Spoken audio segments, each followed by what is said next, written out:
Maintenant, la question que tu me poses concernant les stades qui sont vides, je peux situer ce constat sur deux aspects fondamentaux qui émanent naturellement de la CAF. Parce que ce n'est pas un problème en soi du Camerounais qui ne voudrait pas ou bien alors qui refuse de se rendre au stade.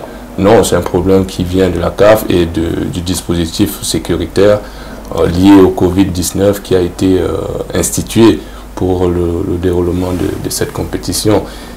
Et en écoutant ça et là aussi sur les réseaux sociaux, on voit bien que les billets qui sont vendus sont un peu chers pour le portefeuille du Camerounais.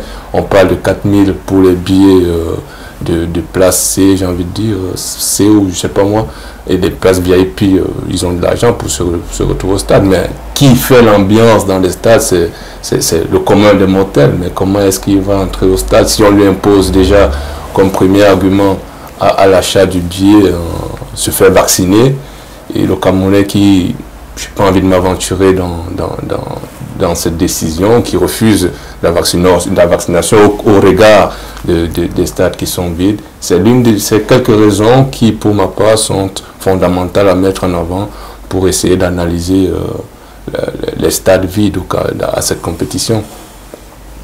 Quel temporel pourra résoudre ce problème? À quel moment? Ici, comme l'honorable Cabral Libi a dit, il va falloir un relâchement des mesures strictes. C'est très strict au niveau du Covid et du pass sanitaire. Imaginez-vous, vous devez faire un vaccin. En plus du vaccin, vous devez encore subir un test PCR avant d'avoir accès au stade. C'est trop, c'est beaucoup trop. Et quand on fait un comparatif avec des stades qui sont pleins ici en Europe, on se demande si c'est le même dispositif que la FIFA, en collégialité avec les organisations du football respectives dans ces différents championnats, essaye de mettre en place. Est-ce qu'on n'est pas en droit de se poser la question s'il ne faille pas dire qu'on est là face à un sabotage de la CAN? Ce sont des questions qui peuvent venir à l'idée de tout un chacun, mais il va falloir desserrer un peu pour donner de l'engouement aux Camerounais, de ne plus regarder le côté vaccinal, mais plutôt se rendre au stade et supporter les équipes. On voit un peu ce qui s'est passé à Garoua, le stade de Garoua, avec le match qui ne concerne même pas les Lions. On a l'Égypte et le Nigeria. Le stade était fort comme. Donc il y a des disparités comme ça qu'on peut. C'est fort questionnable tout ça, mais il y a des disparités comme ça qui a lieu de s'interroger. Mais le dispositif sécuritaire mis en place est très rude. C'est l'une des raisons pour moi qui, à mon sens, diminue un peu l'engouement des Camerounais à se rendre dans ce stade. De nous rejoindre, vous êtes bien sur place au débriefing, accompagné de Bertin Toumou, spécialiste football, entraîneur UEFA, et de M. Etoga Messina, spécialiste marketing et communication corporate. Nous allons parler de la deuxième mi-temps. Coach Bertin Toumou, la deuxième mi-temps a été une mi-temps où les Camerounais se sont révélés. Qu'est-ce qui s'est passé? Est-ce que c'est la balle, le but décisif raté par les Éthiopiens à la 46e minute qui a fait en sorte que le Cameroun se réveille, ou c'est forcément un sursaut d'orgueil avec un Vincent Boubacar qui a tenu à la 53e et à la 55e minute, il a pratiquement tué le match. Les Éthiopiens étaient-ils fatigués?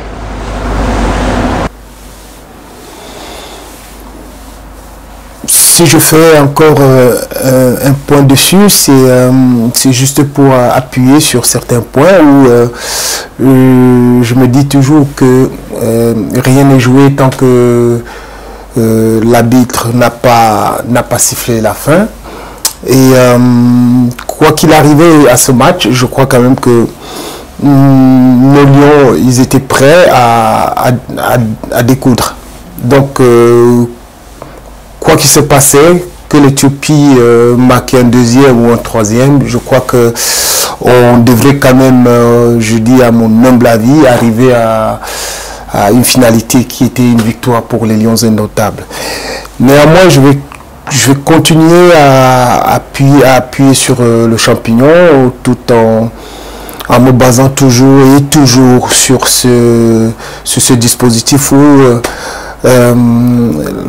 notre cher coach qui veut mourir un petit peu avec ses armes entre les mains, si je peux me permettre, parce que les armes, il les a.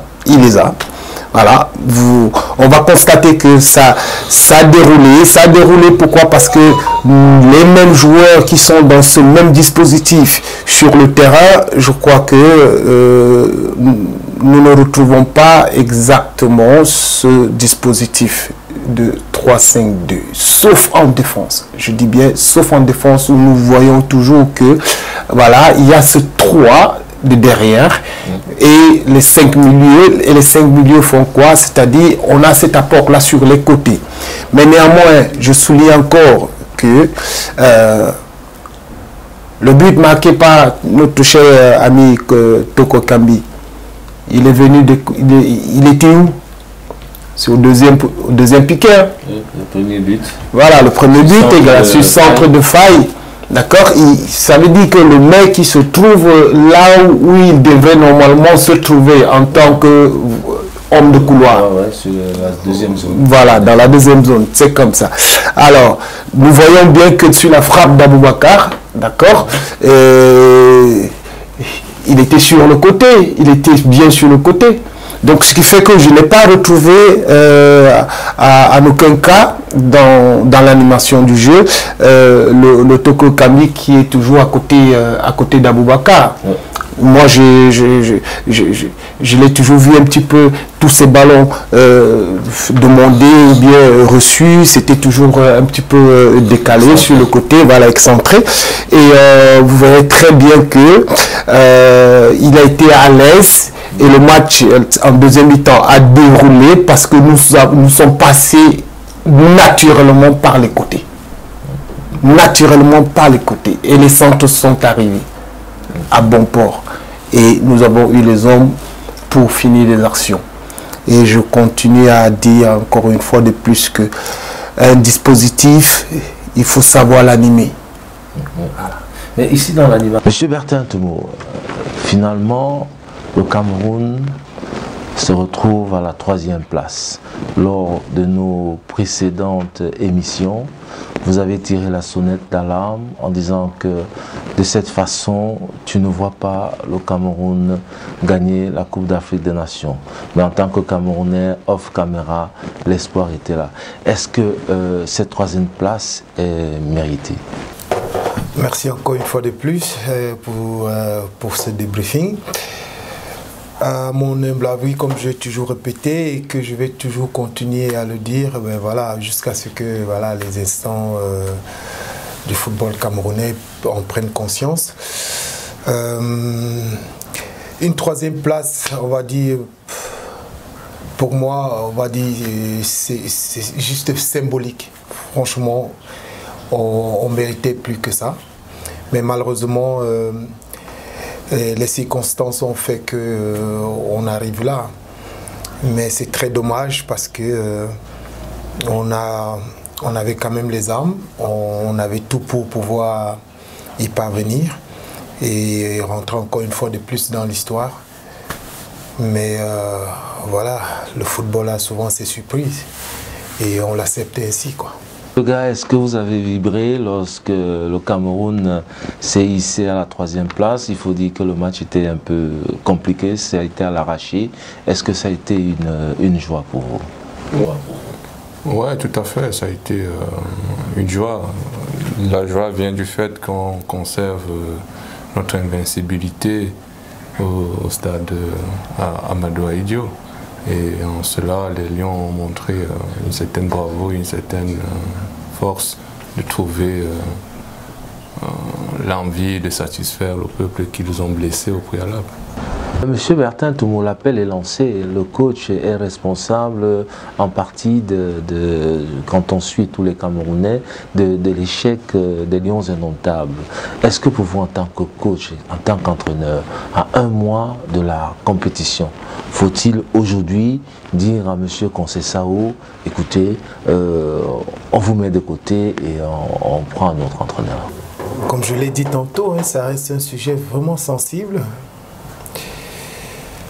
Et je ne me prononcerai pas. Je pense quand même que l'aspect psychologique et mental aussi, que ce soit l'entraîneur, que ce soit les acteurs aussi, donc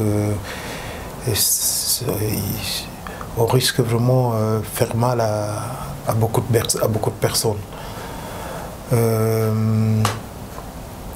Franchement, c'est désolant, mais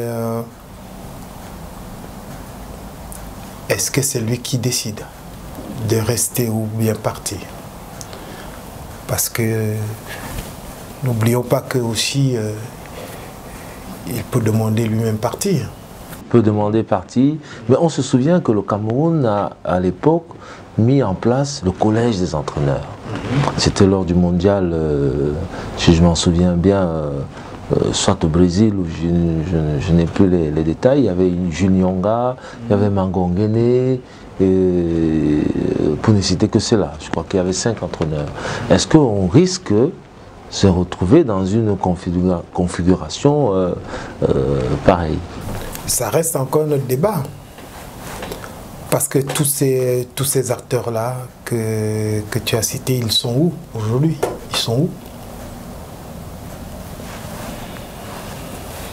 Donc, dit qu'on va faire appel à certains entraîneurs pour mener cette équipe à la qualification, je crois que c'est trop osé, quoi, trop osé.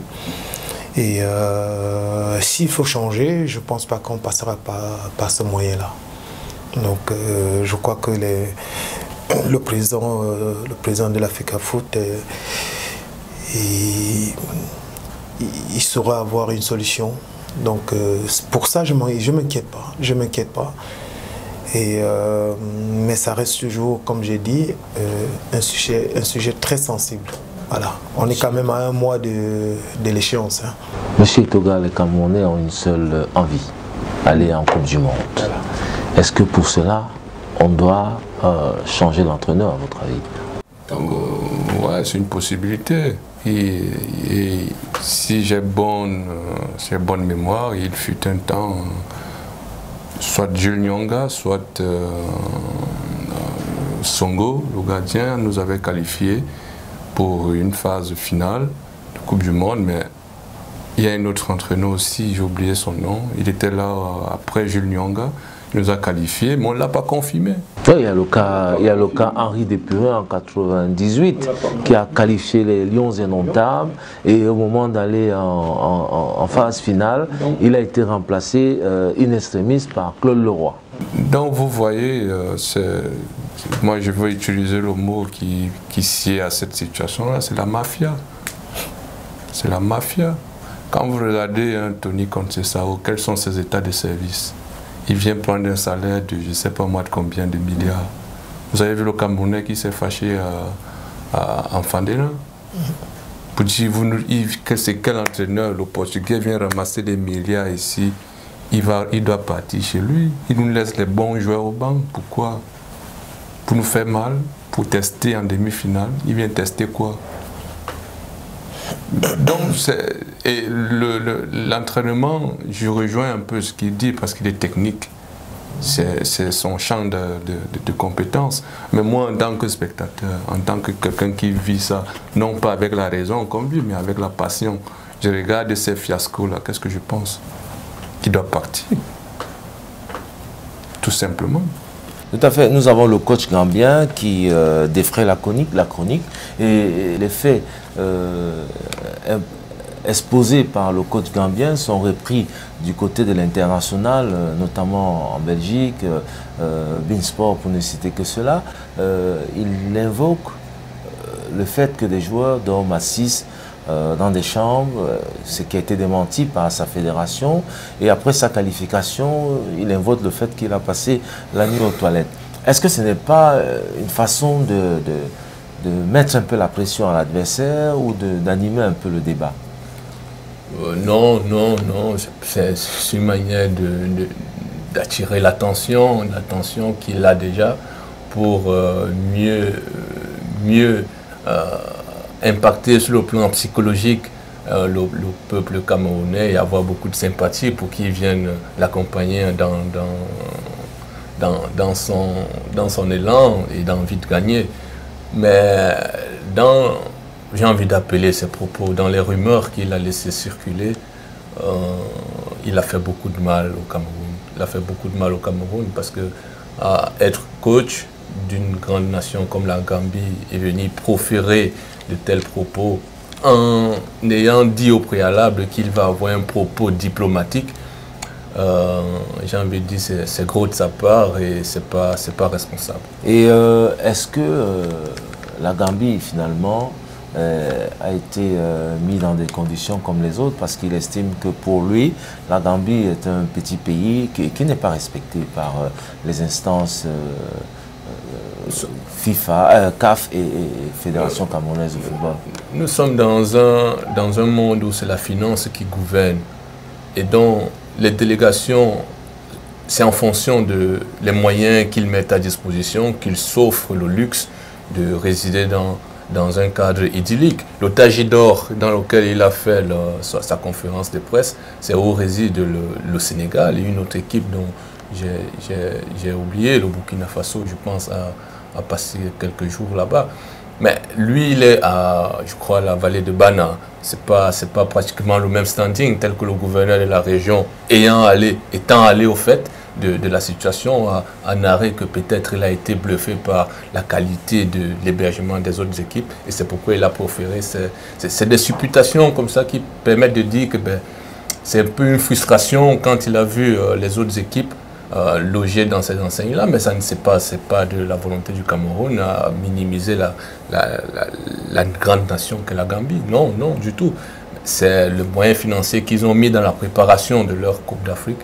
Et le directeur technique qui a fait les démarches pour la réservation de leurs hôtels. Et vous avez une pléthore de délégations, ils sont au moins une quarantaine, une cinquantaine, pour un espace qui doit accueillir 12 chambres en twin et 17 chambres en individuel, un truc comme ça. Et vous venez avec une pléthore d'individus, ils vont loger où? Naturellement, vous serez 6, sinon ils ne vont pas dormir dehors.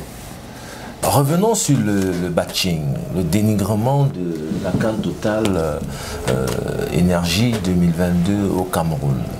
Je cite des organes de presse comme Le Monde disent que le pays organisateur enchaîne drames et crises et polémiques.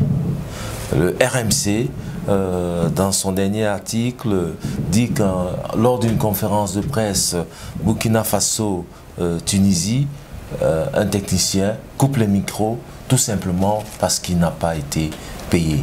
Info ou intox? Est-ce que le Cameroun est face à un dénigrement total, une inacceptation de la réussite de cette CAN Total 2022 et la splendeur des stades construits au Cameroun? Cela va de soi, ça dépend maintenant, si on prend les organes de presse, ça dépend de la ligne éditoriale et de l'objectif visé par la communication déployée ici. En communication, on a ce qu'on appelle la cible. On cible et on construit le message qu'on va diffuser. Ici, la stratégie utilisée, c'est le batching qu'ils essayent de mettre en place, de fort belle manière d'ailleurs, parce que c'est repris par différents acteurs sur les réseaux sociaux. Et là, quand on parle des réseaux sociaux, on appelle aussi cela, ça a un concept bien défini, le social batching, parce que ça se développe sur les réseaux sociaux. Mais il faut ici sortir du côté communicationnel et intégrer d'autres éléments qui permettent de comprendre ou bien de mettre en lumière le pourquoi du comment ces médias s'emploient à dénigrer l'entité Cameroun. Dites-vous que le Cameroun sort de la colonisation française. On va rentrer dans ce schéma-là et montrer que c'est une pilule qui passe mal de voir l'ancien colonisé émerger et déployer des grandes infrastructures comme ça à la hauteur du stade, peut-être même qui dépasse le Vélodrome ou bien le stade de Paris Saint-Germain. Et on a eu à avoir un entretien, on a parlé du sport ou bien du football comme un soft power dans la diplomatie internationale.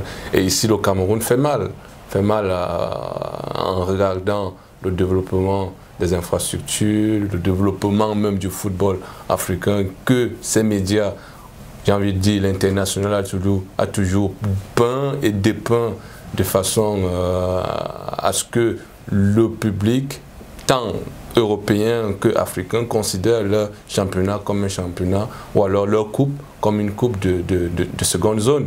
Et sans grand intérêt, donc tout ça c'est pour montrer que pour le championnat, franchement, il faut le laisser. C'est toujours de scandale à scandale, c'est toujours de tel qu'il titre. Mais moi, ce qui m'intéresse ici, c'est le répondant que les journalistes africains ont face à ces déclarations de journalistes qui se mettent sur leur ligne éditoriale qu'ils ont définie pour relater les faits qui viennent de l'Afrique.